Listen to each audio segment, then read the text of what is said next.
I think it's about time I released my rogue build. Been a while. Roll it.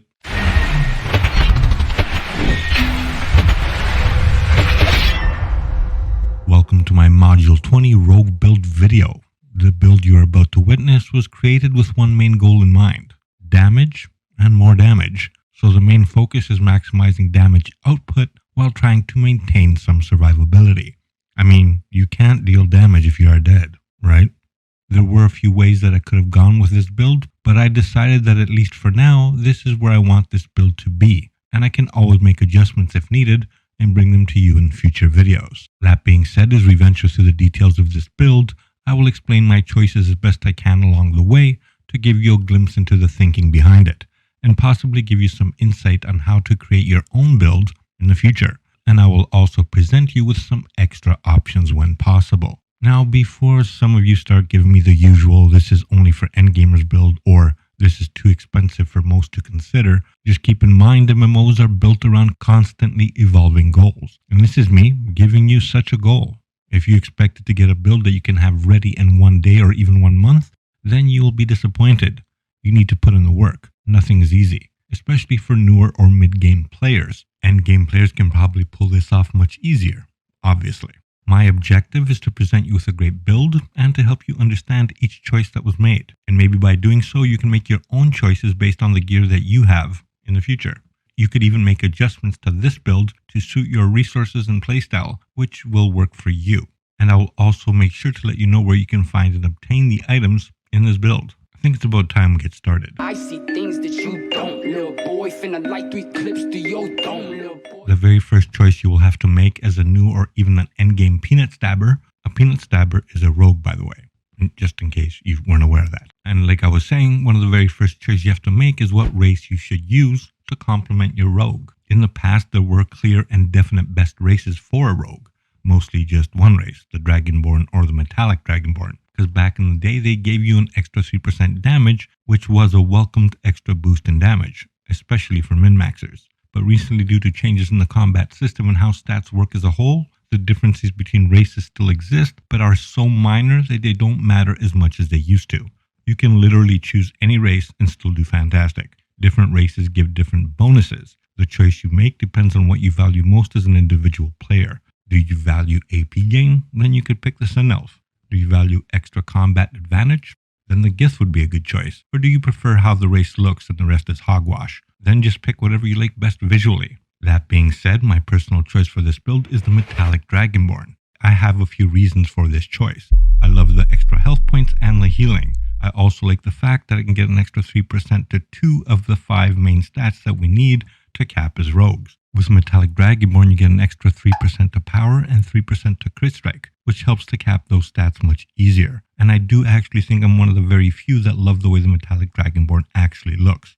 I personally think they look badass. The Metallic Dragonborn or Dragonborn also allows you to add +2 ability points to any 2 ability stats of the 6 available. Some other races do have restrictions to what you can actually choose. The choice is ultimately yours, but to make the caps work in this particular build, it all begins with Metallic Dragonborn. I see things that you don't, little boy. Finna light 3 clips to your dome, little boy. Now let's talk about ability scores. There are 2 areas in the game where you can interact and set your ability scores. One is when you create your race, and the other is on your character sheet as you see on your screen.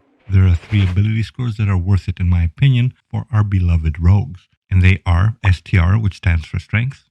And then there's Dex, which stands for dexterity, and then there's Cha, which stands for charisma.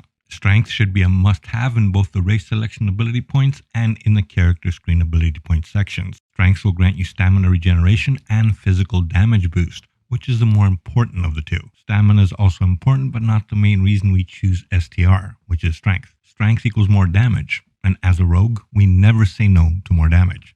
The safe word is always more. The second choice can be either dexterity or charisma. Dexterity will give you movement speed and critical severity, while charisma will grant you forte and recharge speed. I myself personally prefer charisma. The reason for this choice is because crit severity is extremely easy to cap. So you won't have any issues capping crit severity with the right gear, potions, boons, and what have you. So I went for Charisma for the extra Forte and Recharge Speed. Recharge Speed helps your powers recharge faster, and Forte grants you extra stats to the 3 main Forte stats of your class. The 3 main Forte stats for a Rogue and the Assassin Paragon is Power, Crit Severity, and Deflect Severity. So not applying any Dexterity ability points won't hurt our Rogues because you actually gain Severity through Forte, because Crit Severity is one of the 3 stats affected by Forte. So Charisma is the logical choice for this build. And your character sheet, as you see here, you will also be able to add even more points to the ability stats of your choosing. As you level up, more ability points will be unlocked and available to you. And the choice I made here is the same as my initial selection. So all points into Strength and Charisma. Simple as that. I see things that you don't, little boy. Finna light 3 clips to your dome, little boy. Now let's get into the Paragon Paths. Here the path chosen will be Assassin. You have 2 Paragon Paths to choose from, which is the Whisper Knife or the Assassin. Each Paragon Path has a different set of powers, abilities, and feats. The Assassin Paragon Path is better optimized for damage output, so that's why I have chosen the Assassin Paragon. Not much more to say about the Paragon Paths, so we will just continue. I see things that you don't, little boy. Finna light 3 clips to your dome, little boy. Feats are additional character customization options, which you can choose for your character to add some additional damage or other abilities when you are in battle. There are 10 feats in total, but we can only choose 5 feats out of the possible 10. So I have chosen the best ones to maximize our rogue's performance in battle. First choice is Toxic Blade. Toxic Blades applies a DOT, which deals 30 magnitude weapon damage every 3 seconds for 9 seconds, and stacks 5 times. So basically a damage over time DOT. Second choice is Master of Shadow. Your stealth passively drains 50% as fast, but your stealth regeneration is increased by 50%. The third choice is Skullcracker. Every 15 seconds you gain Skullcracker, which causes your next at-will or encounter power to daze an enemy for 3 seconds, and apply a mark on them for 10 seconds, which basically means you deal 10% more damage to your target while marked. The other option is Duelist Expertise, but that should just be better for mob phases. But if you're lazy to make a different loadout or to keep switching feats, then just keep Skullcracker like I do. Next feat I have chosen is Back Alley Tactics, and no, it's not a sexual reference, so get your mind out of the gutter. Or is it just my mind in the gutter? Probably that more than anything else. Back Alley Tactics basically lets you deal up to 10% more damage based on how few action points you have left. And the last feat choice is Shadow's Flurry. When attacking, you have a 5% chance to spawn a shadowy figure, which uses your final combo of Duelist Flurry on your target. So those are basically the feat choices for this build. I see things that you don't, little boy. Finna light 3 clips to your dome, little boy. So now let's get into the powers choices. So which at wills, encounters, dailies, and class features I have chosen for this particular build. Let's begin with at wills. Here there are 3 decent choices, but I personally only used 2 of them. My first choice and mainstay for every situation is Duelist Flurry. Attacks from Duelist Flurry can attack bleeds that stack up to 10 times. You can keep the bleeds up constantly if you know what you are doing, which in turn will boost your overall damage efficiency. So, Duelist Flurry is a must-have. The second at-will I use is Gloaming Cut. This can potentially do a lot more damage than you expect depending on your target's health points. The lower the health points of your enemy, the more damage Gloaming Cut does. And especially if Gloaming Cut is buffed by bleeds, then it does even more damage. And the third choice is Cloud of Steel, which is a ranged attack, which can be useful in certain situations. For example, the Rock Phase and Lom, where you have to attack from a distance. But for the most part, using Duelist Flurry and Gloaming Cut should be your main at-will powers. Now, let's move on to encounter powers. I will first mention every encounter that is useful and that I use personally, and then I'll let you know where and when I actually use them. First encounter is Blade Flurry. It's a 300 magnitude AoE encounter, which you see on your screen now. The good thing about this encounter is you can use it twice if you use it from stealth first. So you go into stealth, use Blade Flurry, then use it outside of stealth one more time. A very strong encounter power, but only for mob phases. Next encounter I use is Lashing Blade. It has a magnitude of 715, and if used in stealth, it adds an additional 50% to crit severity. This encounter is mostly used during boss fights, but if you are comfortable enough, you can use it also as a finisher in the mob phases. Not really needed in mob phases, but useful there as well situationally. Next is the Path of Blades. It has a 450 magnitude and summons blades all around you dealing damage. Definitely a must-have during mob phases. Next is Smoke Bomb, and it has a 350 magnitude. When used from stealth, it grants everybody around you combat advantage as long as the enemies are inside the Smoke Bomb area, and it also applies a daze, a very useful encounter during mob phases. Next encounter is Wicked Reminder. It has an 800 magnitude, and when used, it increases the amount of damage the target receives from physical attacks by 10%. So basically an encounter that debuffs your target. And lastly, we have Assassinate. It has a magnitude of 845, and if you attack from behind the target, you will deal 25% more damage on the hit. It is a straight up single target encounter. Personally, I use Blade Flurry, Smoke Bomb, and Path of Blades as my AoE encounters during mob phases of content, and Lashing Blade, Wicked Reminder, and Assassinate as my single target encounters. Now, let's move on and look at our dailies. Here I only use 2 of them, Shocking Execution or Whirlwind of Blades. Shocking Execution has a magnitude of 2200, which deals a hefty amount of damage to your targets. However, I only use this during boss fights, and so should you. Then there's Whirlwind of Blades, which has a magnitude of 450. You can hit a maximum of 5 targets using this daily, and each target hit will increase your damage by 3%, so basically 15% more damage max. I only use this during mob phases, or bosses who spawn mobs around them or have them with them, like Resnisi in Tomb of the Nine Gods, for example. And lastly, let's get into the class features. First, we have Oppressive Darkness. While you have combat advantage, your powers deal 20% more magnitude in damage, so you can potentially always have this extra damage if you know how to position yourself properly. Then we have Invisible Infiltrator. When you use a daily power, your stealth meter is refilled for 5 seconds, and your damage is also increased by 5%.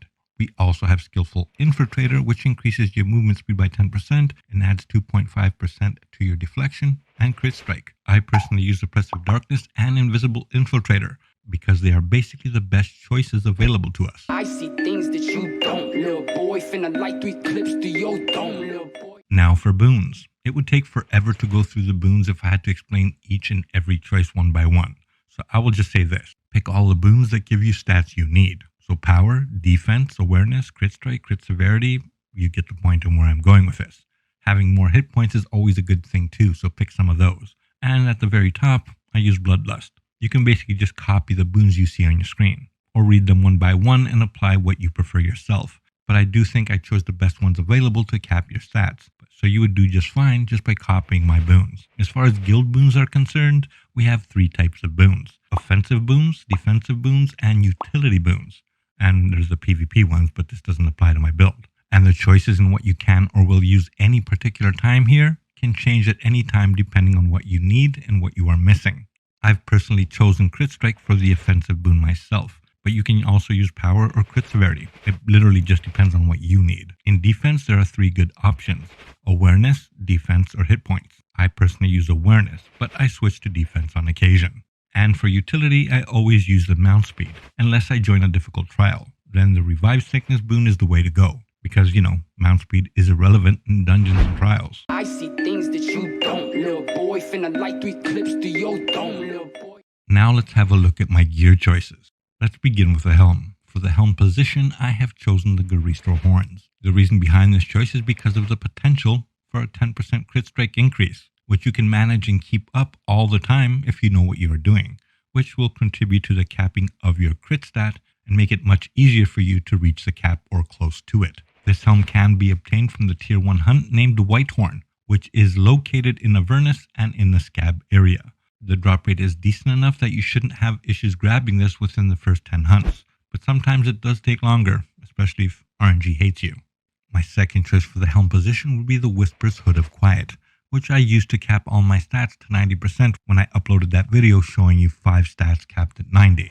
Since this helm focuses more on accuracy, it was very useful. So at max stacks, you can receive up to 7.5% accuracy. This helm is harder to obtain than the Garistro one, since it is one of those tier 3 hunt drops, and the hunt itself is expensive to buy and takes time to farm. So if you don't already have it, I suggest you stick with the Garistro Horns, which is much easier to obtain and is better in general. The only time I ever switch out my Garistro helm would be in undermounted related content. In that case, I would switch to the Protege Hood, which increases your damage by 5% in those areas.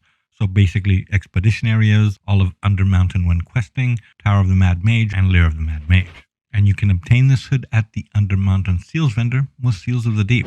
For the chest piece, the best choice is hands down the Bone Devil's Ribcage. But why? The reason is simple. With the Ribcage, you can get closer to your caps on crit strike and crit severity. When you damage or heal your target for more than 10% of your hit points in a single blow, you gain 2.5% crit strike and crit severity, and it can stack up to 5 times. So basically you can potentially have 12.5% crit strike and crit severity using the Bone Devil Ribcage, which will contribute a huge amount towards capping your stats on your rogue. As an alternative chest piece, just pick anything that basically gives you stats you might need, and work your way up to the Ribcage. The Ribcage, unfortunately, is one of those difficult chest pieces to obtain since it requires a tier 3 hunt in Avernus, just like the Hood of Quiet did, and then RNG has to be kind to you so you can actually get it to drop. For the arm selection, I personally chose the Divine Raid Braces, the Blessed Divine Braces if you will. In case you are wondering the difference between Divine Raid Braces and the Blessed Divine, the difference is very small. 30 item level more goes into the Blessed gear, and a small increase in stats which makes literally no difference. So it's mostly about the item level. You can bless the hunt gear in the forge in the Redeemed Citadel right here, but it is quite expensive at 10,000 favors for each blessed hunt piece. You can also purchase the divine gear from the forge, so right here as well. The reason I made the selection is for the extra power, since we need some extra power to cap our stats, and we don't want to use power in any other gear slots since we have better options in other gear positions. The Blessed Raid Braces will give you 250 power every time you attack an enemy, and it can stack up to 20 times. So basically 5,000 power in total, which is the same exact bonus as the Lion Guard Raid Gloves, except the Blessed gives you 10 more item level than Lion Guard. That's it, and like 10 more stats. So you can basically use the Lion Guard or the Blessed Divine Raid Braces and notice no difference whatsoever. So my choice of the Divine Raid Braces is just personal preference. Or if you don't have either of these, you can choose the Spike Defender Van Braces, which can be obtained in Valenhas by opening Juma bags. This arm piece can grant you up to 5% extra damage, but the catch here is you need to be hit to receive the 5% damage increase for 10 seconds. It's a good alternative and can be potentially best in slot if you're okay stats-wise. Either of the three is actually a decent choice. I just prefer the Divine Raid Braces. Now let's get into our footwear, or boots if you prefer. Here there is really only one choice that is best in slot, the Rusted Iron Leggings. These boots will increase your damage by 5% and decrease your incoming healing by 25%. It's the sacrifice you make for that extra damage. So if you have okay survivabilities, then definitely grab these boots as it will optimize your damage output. The Rusted Iron Leggings are easily obtained from Juma bags and Valenhas, so I suggest you get to it. These boots are for the time being a must-have. Of course, you can also use the greaves of the Light Guard or any other boots you'd like Heels of Fury, but when it comes to the greaves, I would only take those if you're struggling to cap power, since they grant you 7,500 power when you're above 85% health. But the greaves also come from a tier 3 hunt in Avernus, which makes them way harder to obtain than the Rusted Iron Leggings. You are far better off farming Juma bags for that best in slot boot piece. For rings, I chose the Striking Ring of the Veteran, which is the Striking Ring of the Master with slightly elevated stats. Either or is good, or you can use both, since the melee bonus of 3% stacks with these two rings. You could literally use two of the same as far as this ring is concerned. This ring will give you a high amount of crit strike, 3,000 from the veteran version, which will help you with capping your stats, and your melee powers will deal 3% more damage. You can also use the Ring of the Shadow Stalker +4 or +5 if you don't have this ring yet. You can obtain both versions of this ring, both the veteran and the master, from Tower of the Mad Mage or the auction house. Next ring I use is the Silver Ring of the Herald, which grants you almost 2,500 combat advantage and 825 accuracy, and it increases your at-will damage by 3%. This ring is only obtained from the Redeemed Citadel vendor Yahael, whatever his name is, which is located right here. You can purchase the Blessed Ring of the Herald for 4,000 favors from this vendor, but to my knowledge, to reclaim this item, you must have completed and claimed the Forge's Blessing item from milestone 1 or 2. If someone without the Forge's Blessing can claim them, please let me know in the comments below. But if you have no way of obtaining this ring, you can always use another Striking Ring of the Master, since as I stated before, the Striking Rings both at Epic or Legendary stack with each other. Or you can use the Twisting Gold Ring or the Bypass Gold Ring, which will also grant you 3% damage increase to your at-wills, just like the Silver Ring of the Herald does. Only difference is the 90 item level and slightly lower stats as well. The main benefit from the 3% damage from the at-wills is what matters most, and is basically the same on all three versions of the ring. Both the Twisting Gold Ring and Bypass Gold Ring can drop in the chest at the Tower of the Mad Mage, or you can buy them from the auction house. You're better off buying them if you don't run tower often. For the shirt option, for me there is only one clear winner when it comes to damage output, and that's the Ebony Stained shirt. The Ebony Stained Assault shirt, to be exact. The obvious reason for this choice is the increased 3% damage when your stamina is over 75%, which should be most of the time, unless you are dodge rolling like a maniac. The item level is much lower than the other options, but that doesn't matter at all. Only thing that matters is the extra damage, because we are the same, me and you. We are DPS whoring out here. This shirt also gives you a decent amount of crit severity and accuracy to help towards capping your stats. Next up is the pants, and here we have many possibilities and options since the equip power is usually not that good on pants. What we mainly look for in pants is the action point gain and the stats we might need. So just use any pants that have the stats you are missing. It doesn't have to be defense, it could be awareness or it could be both. For my build, I went with the Pants of the Hell's Interrogator for defense, but honestly any choice is decent as long as you find the stats that you need. The pants I'm using in this build also come from the tier 3 hunt in Avernus, so not an easy task to achieve. Because, difficult hunt and takes time to gather the materials and also RNG. Now you might have noticed I skipped the neck and the belt pieces. Only reason I skipped them until now is because the choices in these positions are a set, which includes an artifact to make it work. So I will get into the artifact set now. I see things that you don't, little boy. Finna light 3 clips to your dome, little boy. For this build, I chose a couple of artifact sets. The one I use most of the time is the Engine Master set, or the Book of the Vile Darkness set if you prefer. The neck piece of this set is called the Engine Master Mantle. It grants you 735 crit strike and crit severity, plus 4 constitution. Constitution gives us both health points and AP gain. The belt that goes with the set is called the Whip of the Insignias. It grants you 735 defense and accuracy, and it also grants you plus 2 to intelligence and charisma. We don't care about the intelligence at all, since it's magic boost and control bonus, but the charisma is really good to have, since it gives us more forte and recharge speed. And the last part of this set is the Book of Vile Darkness, and it slots into one of the artifact positions. This artifact grants you 675 power, 338 crit severity, and 338 deflection. Why we use this set is not for the bonuses it grants you when you activate it, since this won't be our active artifact, but for the set bonus which increases your damage dealt by 2.5%, which turns into 5% when facing demons, devils, and fiends. A really good set for all situations. Only time I change it is during boss fights that don't require you to move much. And the Book of Vile Darkness set can be acquired through the Infernal Citadel dungeon. The second set I use, and only during specific boss fights that don't require you to move too much, is the set of the Mad Mage. The necklace of the Mad Mage grants you 735 crit strike and crit severity plus 4 constitution. The belt of the Mad Mage also grants you 735 defense and accuracy, and plus 2 to intelligence and charisma. So as you can see, so far the exact same stats and ability stats as the Book of Vile Darkness set. And the last piece of the set is the Halaster's Blast Scepter, which grants you 1,350 health points, 675 power, and 33 crit strike. And the set bonus, which is what makes this artifact so good, is when you stand still for 3 seconds, your damage and movement speed is increased by 5%, which is literally a lot of damage. And this can also be used as a main artifact in situations. And can also be very good as your active artifact, since when you activate it, it will lower the resistance of your target by 15%. So in essence, it's a debuff artifact. There is a new set that's most likely going to be better than both of these, and it's the new set. Let's call it the Sparkling Fate Emblem set, which is basically a new Orca set. You gain up to 10% additional damage or healing based on the difference between the hit points percentage between you and your target. So welcome back, Shard of Orcuswan 2.0. So basically this is going to be best in slot. So if you get it at some point, definitely use it. I see things that you don't, little boy. Finna light 3 clips to your dome, little boy. Now it's time to look at our beloved weapons. The weapons I chose for my build is the Lionheart. Lionheart has a decently high item level and it grants you 900 accuracy and crit severity. But the main reason I chose this weapon set is for its set bonus. Whenever your stamina is full, your damage is increased by 7.5%.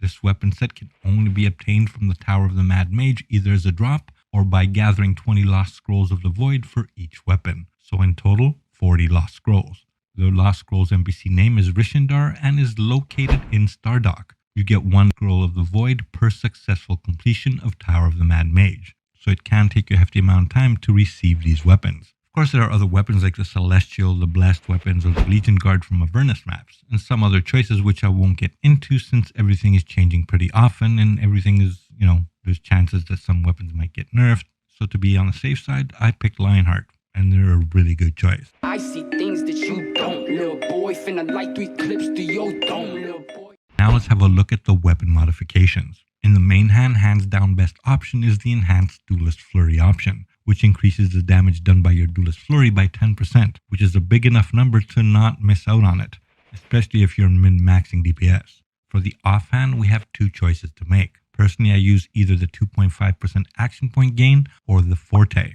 and depending on your needs, you can also use crit severity, but you should do better with Forte or AP gain. For the second option, you can use augmentation cubes to unlock all of them, which cost 3 or 4 cubes if I remember correctly to unlock each one. And then you can roll using 1 cube per roll to get a number as close as possible to 2,500, which is the max amount you can roll.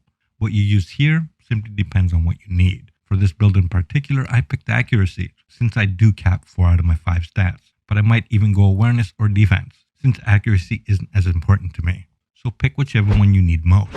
I see things that you don't, little boy. Finna light 3 clips to your dome, little boy. Next, we have armor reinforcements.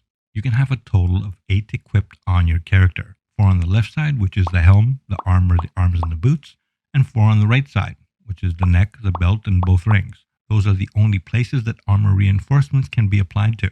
For the left side, I went for the Major Critical Strike +1 kits, which grants you 880 crit strike and 44 item level. For you, this choice can be different if you need other stats instead of crit strike. For the right side, I use Major Combat Advantage +1 kits for 880 combat advantage and 44 item level each. Here it's a toss-up between combat advantage or stamina kits. I use combat advantage, but using stamina is also a good choice. It literally depends if you need that extra combat advantage to cap your stats or not. These reinforcements can be crafted or bought through the auction house. I see things that you don't, little boy. Finna light 3 clips to your dome, little boy. Now let's get into the rest of our artifact choices as well as our active artifact. Personally, I like to use the Storyteller Journal's free set piece for the bonuses they provide. My usual active artifact is the Envenomed Storyteller Journal. When activated, it applies all the below effects that you see on your screen. It increases your damage by 5%, also increases your AP gain by 20 every second for 15 seconds. If you use just 2 journals, it increases all your ability attributes by 1. But if you use 3 journals, your powers have a chance to deal additional damage equal to 10% of your weapon damage, and you get all the previous benefits as well. Furthermore, you gain more power and hit points for every journal equipped. And you also do an additional hit for weapon damage when you crit, so like the set of Lost Mouth, basically. The other 2 journals I use that complete this set is the Frozen Storyteller's Journal and the Flayed Storyteller's Journal. Sadly, these journals are not easy to come by. They come from the Tales of Old events, which is not 100% that it will ever return again. And if it did, not sure if all the journals would be available to obtain. The only way to obtain the journals is through the Zen store when Cryptic adds them, if they ever do add it to the Zen store again, or through the auction house if there are any left. If you don't have the journals, just use whatever artifacts helps you with your stats, and keep an active one that actually helps you debuff or do damage. I see things that you don't, little boy. Finna light 3 clips to your dome, little boy. Now it's time to have a look at our armor enchantment choices. Personally, I prefer the Bark Shield for the damage it reduces, and is better for bigger hits than the other enchantments. Some other decent options other than the Bark Shield can be the Negation or the Shadow Clouds, but use the Bark Shield if you can. The Bark Shield can have up to 4 charges, and when you lose charges, you could regain them if you're not hit for 6 seconds. You can buy the Bark Shield off the auction house either at max level or refine one yourself from a lower level. Also, the best armor enchantment in my opinion is staying out of the red. And here on your screen is my best armor enchantment video. Trust me, you'll love it. The link is in the description. I see things that you don't, little boy. Finna light 3 clips to your dome, little boy. The weapon enchantment I prefer for my build, of course, is the Bilethorn enchantment. The Bilethorn at max level, which is rank 14, lets you deal 8% more damage as poison damage when using at will's dailies and encounter powers. The enemy takes a magnitude of 60 as poison damage for 4 seconds. So in other words, you apply a DOT to your target, which does damage over time. Other decent choices to do very well is the Vorpal enchantment, which when equipped will also grant you 4% more crit severity and crit strike. And for AoEs, if you have it or you can't afford it, you can use the Lightning enchantment, which will increase your AoE damage during mob phases. So those are the possible choices. for weapon enchants. Now let's talk about my utility, defensive, and offensive enchantment choices. I see things that you don't, little boy. Finna light 3 clips to your dome, little boy. As far as the utility slot goes, only one enchantment makes sense, and that's the Dark Enchantment, which will grant you 300 to your forte. For me, it's the best and only option for utility. I see things that you don't, little boy. Finna light 3 clips to your dome, little boy. For the offensive, there are multiple enchantments you can use, but personally I choose the Assassin enchantment. It's a triple statted enchantment which grants you 120 crit strike, 120 accuracy, and 240 combat advantage. I use this in all my offensive slots except one, which there I usually use a Tenebris enchantment for the extra damage. Once every second when striking a foe, you have an 8% chance to deal 8% of your current health points in necrotic damage for up to 24,000 damage. I personally do use this, but you could do totally fine without it. I see things that you don't, little boy. Finna light 3 clips to your dome, little boy. In the defensive slots, you can also use Assassins, which I'm using at the moment. It grants 120 deflection, 120 crit avoidance, and 250 awareness. And awareness is what I was after. The choice here is up to your personal preference, because you can also use Tactical to get one stat of 300 awareness, or you can use the Azure enchantment to stack up on your defense instead of awareness. The choice is yours, but I personally prefer Assassins at the moment. But I can and do swap them out sometimes, and so can you. You can also go full Radiance for health points. That is always a decent option. So that was basically everything as far as my main character is concerned. Now it's time to shift our attention to our companion setup. I see things that you don't, little boy. Finna light 3 clips to your dome, little boy. And let's start with a summoned companion. I personally prefer a non-augmented companion because a summoned companion adds damage to your own damage. It's like having an extra at-will or damage-dealing power of sorts. My personal choice is the Xuna, or Xuna, however you want to call her. Yeah, sure, her damage isn't like it was, but she still deals decent amounts of damage and helps you with clearing out mobs. But it's totally okay if you use something else, like the Air Archon or whatever else you like. Xuna for me is still a mini beast, so that's why I use her. I see things that you don't, little boy. Finna light 3 clips to your dome, little boy. Now for our slotted companion choices as well as our enchantment slots. For my enhancement slot, I chose Precision to get that extra boost in crit strikes so I can cap at 90 during battle, or at least get close to cap. Using Precision, you have a chance to increase your critical strike by up to 7.5% for 15 seconds, which you can change if you are capping crit easier. For my defensive companion slot, I chose the Phase Spider, which at Mythic gives me 3.8% crit chance and 3.8% combat advantage. For one of my offensive companion slots, I chose the Black Dragon Ion Stone, which grants me 7.5% crit chance consistently. For the other offensive slot, I chose the Wild Hunt Rider, which has a 10% chance on encounter use to increase combat advantage by 11.25% for 10 seconds. You can also use the Staldorf here, which is 7.5%, but consistent at 7.5. The Wild Hunt Rider procs pretty often, so you should have no issues capping or getting close to combat advantage cap using the Wild Hunt Rider. For the next companion, I chose the Dancing Blade, and at Mythic it grants my character 3.8 crit severity and 3.8 combat advantage. And for the last companion, I used the Alchemist, which at Mythic grants my character 3.8% crit chance and combat advantage. You can find these companions in the auction house, you can buy some of them in the Zen store, and get them from Juma bags or dungeon chests. I see things that you don't, little boy. Finna light 3 clips to your dome, little boy. For companion gear, I chose to use 3 blessed grimoires of the companion. This gear has double offensive slots for your Runestones, and this specific piece of gear grants me 1,650 crit strike each and has 1,100 item level. Remember, the higher the item level, the more damage you do, so maximizing item level where possible is a good thing. To get the Blessed Companion gear, you have to have completed Milestone 4 and claim the Forge's Blessing. Then you can purchase the Blessed Gift of the Companion pack at the same Citadel vendor that I showed you earlier when I was explaining about the Rings of the Herald. This pack, when you open it, gives you a choice out of multiple types of pet gear with different stats, and will cost you 4,000 favors for each pack. So you basically need 12,000 favors to buy this pack 3 times, or more if you want more variety. And if by any chance you can't get any of these pieces of gear, then the gear that drops from Master Expeditions, FEs, or Zoc boxes are good enough. I see things that you don't, little boy. Finna light 3 clips to your dome, little boy.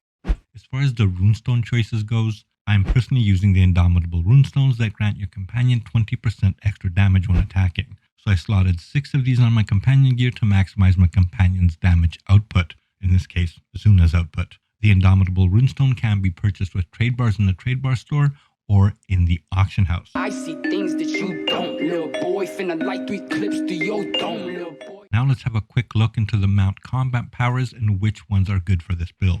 Here there are multiple options depending on preference or situations you are in. One choice is Tunnel Vision, which when maxed out has 3000 magnitude, which is a huge number, and deals really good single target damage. It is mostly a personal combat power that only benefits you and not your party or group. Next, we have the Bat Swarm, which when used does multiple things.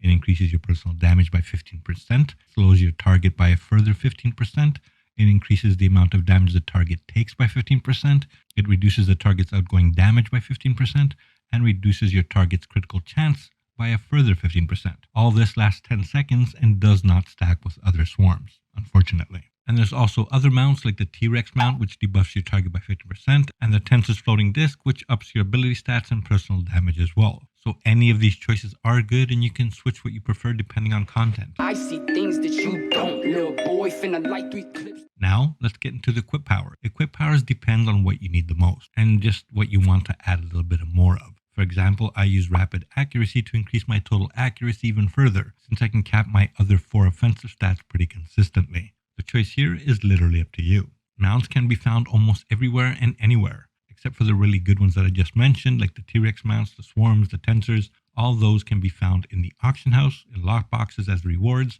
and some are even found in packs in the Zen market on occasion when Cryptic puts them up for sale. I see things that you don't, little boy. Finna light 3 clips to your dome, little boy. Now let's move on to the collars. Collars add an extra benefit to your character, and they don't stack. So you can only have one of each benefit or bonus at any given time. In short, you can't stack 2 of the same collars, but you can equip a total of 5 collars, but some are more useful than others. One of my collar choices is the Wayfaring Barbed Collar at Mythic, which grants me 5% crit severity. Next choice is the Sturdy Barbed Collar at Mythic as well, which allows me to deal 5% more damage. My third choice is the Supportive Crescent Collar, also at Mythic, which increases my stamina gain by 5%. In the 4th slot position, I have the Practical Regal Collar at Legendary, which increases my Rough Astral Diamonds by 8%, and the last spot is taken by a Unified Crescent Collar at Legendary, which increases my movement speed by 4%. Now, you don't even need to have these at Mythic if you can't afford it. Buying and then upgrading collars is quite expensive. I also made a video on how expensive the collars are as well.